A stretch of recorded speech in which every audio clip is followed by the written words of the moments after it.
everyone, my name is Susanna Castro. My friends call me Susa. You can call me Susa because I'm not a very formal person. Um, but this video is about ADHD, and it's about my son's struggle and how I had to find out that I actually had to get diagnosed in order to help him. So the goal was to help him, but anybody knows how hard, who has, if you have ADHD, you know how hard it is. And so when you have two people with ADHD, it's even harder, especially one is trying to help one, but they both need help. So it's like the blind leading the blind. And but the pandemic is actually what brought it all about.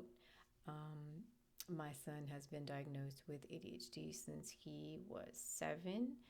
Um, he also has severe tic disorder, and they diagnosed him with both of those at the same time. That was as a result of standardized testing. I do not have it in my background, so if it was laying dormant in him somewhere, the actual thing that provoked this to come out of him was extreme pressure from standardized testing. So here we are. That happened when he was 7. He's about to be 15. Here we are this many years later, back in a situation where I am having to homeschool him because when he got tic disorder because of the testing, I took him out of school. Um, that's another story. If you want to hear that, comment below.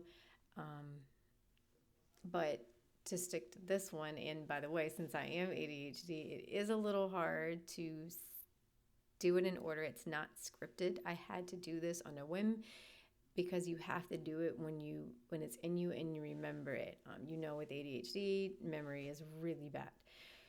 So, but I feel like it's really important because if a lot of people who have a child with ADHD, there's a parent with ADHD. And I always thought it was something that was kind of fun and kind of cool because I noticed people with ADHD have very creative brains. They're very interesting people and even very powerful people. And I was related to the videos and laughed and loved it, seen the beauty in it, seen the beauty in it in my son. But it has been very much a struggle as well. And this pandemic, him having to come out of school and be in the house, put him into a severe depression. Once he got into his severe depression, it was extremely chaotic. He could not get up on time because he was depressed. There was nothing. You couldn't wake him up for anything. He ate all the time. I cannot tell you how much money I've spent on food, how much he's probably gained 20 to 30 pounds. Just feeding him. He eats constantly, and I know that's to calm anxiety because I also have anxiety, and sometimes my appetite is absolutely insatiable.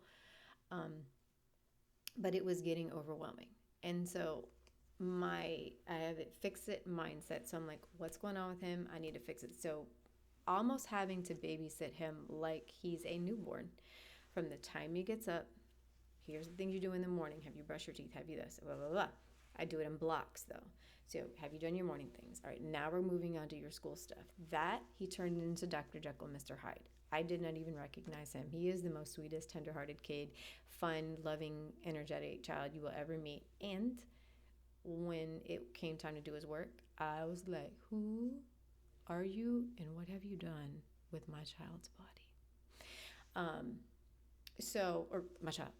And so it was really bad. It was so bad. I made an appointment with his therapist, with his neurologist. Then we would do after his school stuff. He has his evening stuff that he has to do, and none of that was complete. So monitoring him and trying to lead his life, because in my mind I'm thinking, oh my God, my kid's not going to make it in life like this. So I have to be with him. My first priority is my children. So it's like I'm going to have to be with them from morning to night. Because he's not going to make it. He's just not going to make it in life like this. He's got to learn when things happen, how to handle them. So I have all these very logical, very good intentions to help him become, a healthy adult in the world. And I'm dedicating myself to him. And that's my heart. But what was coming out, I, you don't really realize it because it's yourself, but something in my spirit felt wrong. Because every day I would be like, what are you doing? Why are you still in bed? It's time to get up.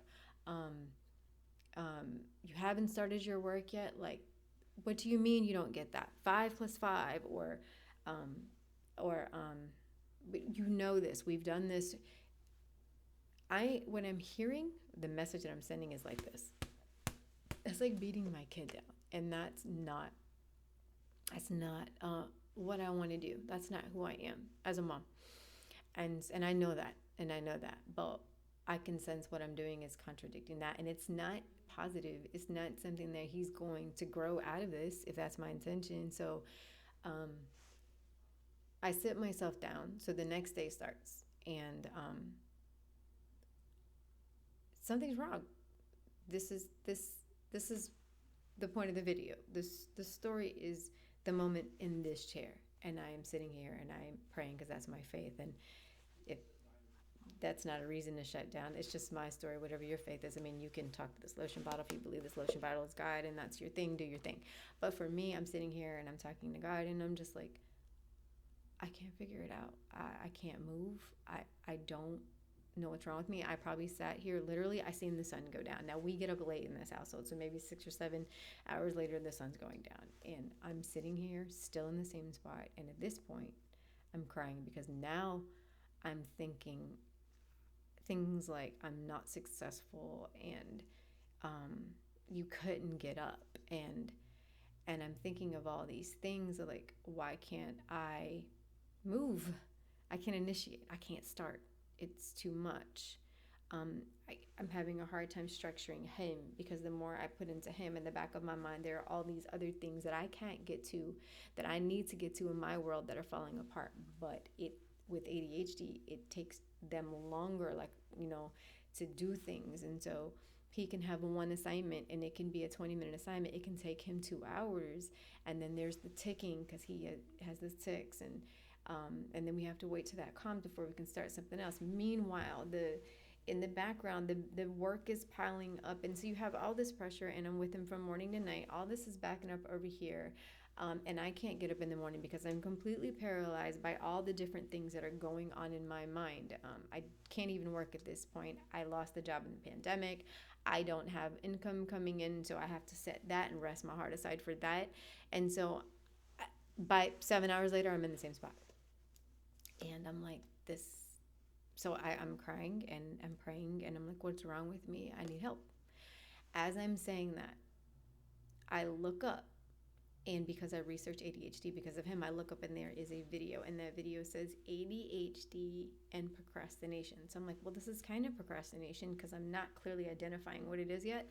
And I'm like, well, this is procrastinating, and I know that I've played with the thought of ADHD. Let me hit it. So I hit it, I listen to it, and I don't know if you've ever had anybody like speak into your life, or you don't know them and they're a stranger, but everything they're saying is like hitting you like this. Well, everything is resonating with me in such a way that I'm drying my tears, and I'm focused in, like, okay, this is what's happening inside of me. These are my answers. So video's over. I look up. As I'm thinking the thought, the video is there, and it answers the thought, and it says, being diagnosed as an adult with ADHD. So this man begins to talk. He says he's 42 years old. He is successful. He doesn't understand why the therapist would think he had it. I guess he had been running into some problems like I was that day, and she said, I know that you keep your home, and you run your business in your home, you provide for your family, and you do that, but how hard is it? And that's when everything hit me. It was the light bulb. It was the answer to sitting there crying and praying that everything is so hard. And I look back on my life, everything has been so hard. Pause there. I'm going to go into a little bit of how it was hard in my life. And then I'm going to get back to why I got to the point where I was calling myself in that chair not successful.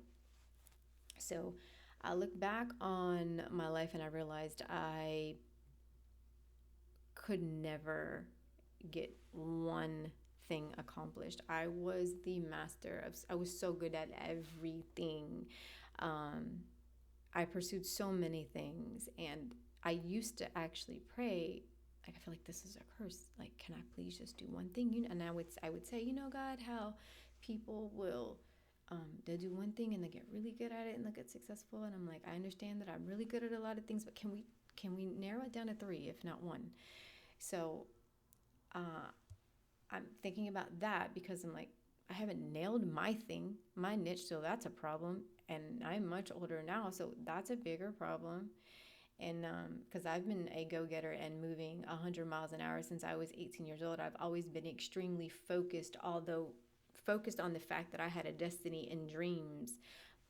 But I'm sitting in this chair years later, like, I haven't accomplished any of them. Like, what's wrong with me? And so then I started thinking, besides all that, being highly energetic, then I was in school, college, and I'm reading a paragraph that's like this big. And it took me an hour and a half. And I remember that standing out to me. And I just thought, well, it's biology. It's harder. My mom did not speak to me in any language for the first 5 years of my life. She only pointed and clapped and stuff like that. She didn't want me to know her language, and she didn't know the English language, so I was screwed. And then I ended up going into ESL. So I'm like, well, I'm a slow processor. So the reason it's taking me so long is because I don't like biology, and I'm a slow processor. And I just figured that's why it took me so long. No, I look back on it and I remember thinking my whole life, everything for you is an obstacle and you are just going to have to try harder. And I made no excuses and I kept it moving. So there were signs, many, many signs along the way. But then the pandemic happened and I'm like, well, I have a lot of time now. I'm going to pursue some of my things that I haven't had the time to do because I've always just been a mom, and that comes with a lot in my life. So it's an all day, all night job. And so I'm like, I want to do some things for me. So I go to write them down. And then I noticed, I think back on it and I reflect and I'm like, wait, I've had these moments. I remember sitting in the chair going, why did it take me 20 minutes to move from being distracted to get back on task? Then it would be 30 minutes sometimes. And then when I would try to transition from one thing that I wanted to do to another, I would sit there for 2 hours. And that day sitting in the chair, I felt like something was sitting on me. Like I had so many pressures and so many, pressure usually gets me going, but it was too much. And I wasn't able to initiate. I wasn't able to start. I look back on things and I realized if the dishes were too much, if there was too much at one time, my daughter would come in and she would begin to help me. So once she started it, or when she started to organize it on the left, I could do the right. Like having somebody there right next to me, that little push got me going. But I've never been able to actually start really hard tasks for me. And the really hard tasks for me have been very small things. And if your mind can't click with it, it just can't click with it. I could never make myself get over there. I have conquered some mountains and some valleys, but I cannot conquer certain things that don't make any logical sense. Or like if I'm reading and I don't know what I'm reading and I have to go back. So I have all these signs that I've never really paid attention to because I always seen myself as high functioning. But that day sitting in the chair, I was not high functioning at all. I wasn't functioning. So I'm sitting, I'm getting my answer and I'm like, oh my God. So now I'm really moving because I'm like, I have my answer. I need to go talk to my therapist, which I had not spoke to in a year. And it's like, oh, well, not her, it wasn't her. It was another firm diagnosed me with depression. But when you research ADHD, that's a lot of depression and anxiety that comes with that. So I was diagnosed. I told her what was going on. She listened. She was like, that sounds right. And gave you some medication. I get on the medication the first day and it's like, bam. Oh my God. Yeah, you still have to keep your focus. You still have to apply yourself, but the ability to do that is there. I had been robbed of the ability to do it because my thoughts, which are 100 miles an hour, which are really high functioning, my brain didn't always align. I had way more bad days than I did good days, and with other things going on. So you basically have a mother who needs to structure things so that her son and her daughter can structure things for them. Now, my daughter, she doesn't need as much help. My son, however, does. And so, but how can I structure it? It's like the blind leading the blind. Like, I'm not structured myself. And I've always known, because I've always been very disciplined in my culture. That's what my culture is a high disciplinary focus, high focus on discipline. I've always had planners. I've always done this and that and the other. But I wasn't able to, when I became a mom, like I could do all that for myself. But with him, I don't, with everything, my brain didn't always align with my body. It's really hard to explain, but I was pretty much paralyzed by so much, and I couldn't get my brain going. Anyway, I take this pill. It absolutely works. It's like a miracle pill, and I realize I need to get my son on it. So I call the neurologist and I say, hey, can we try Concerta? And she says, sure.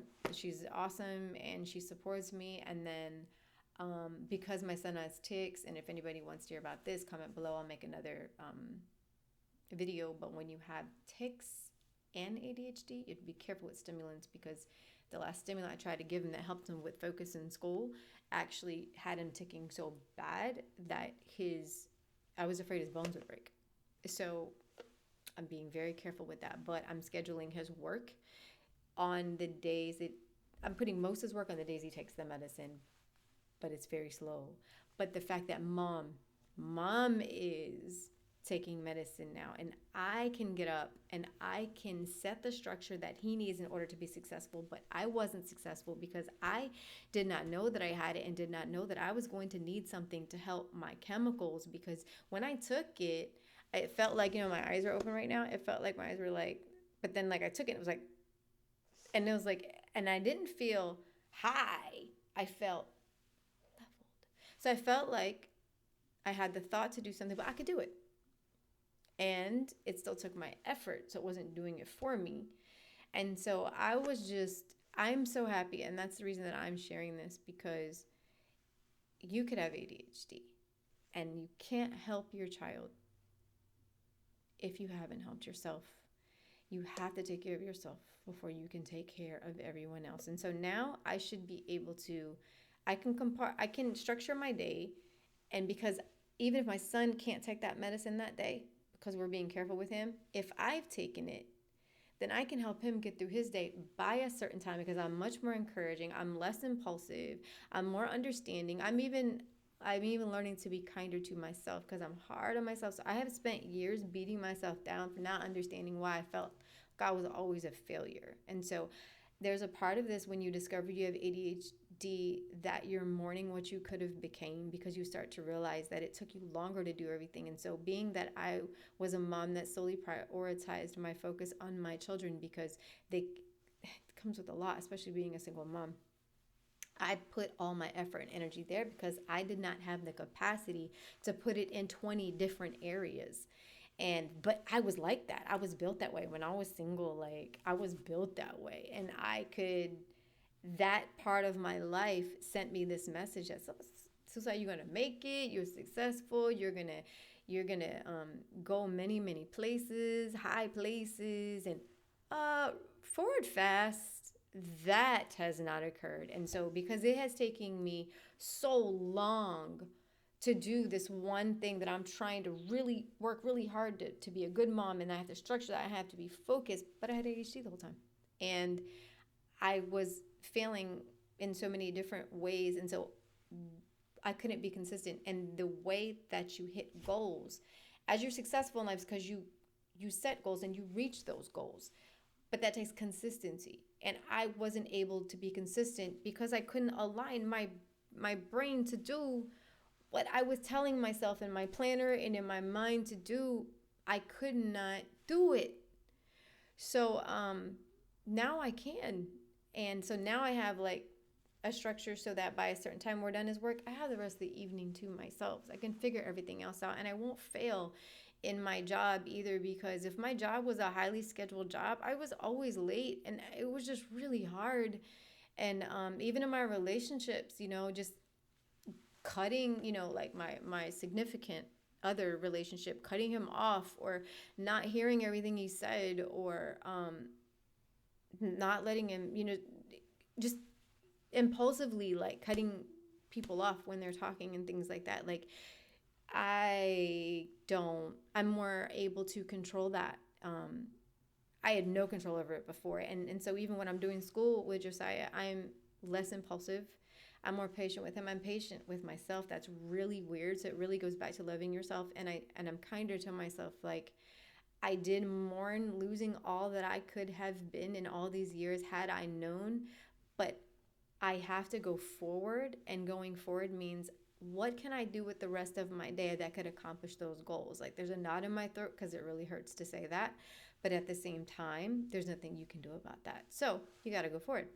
So now, all success, I can do things for myself now, and it's great. And that's why I want to share it, because someone could be losing out thinking they're a failure, but you're not. You've got to do this.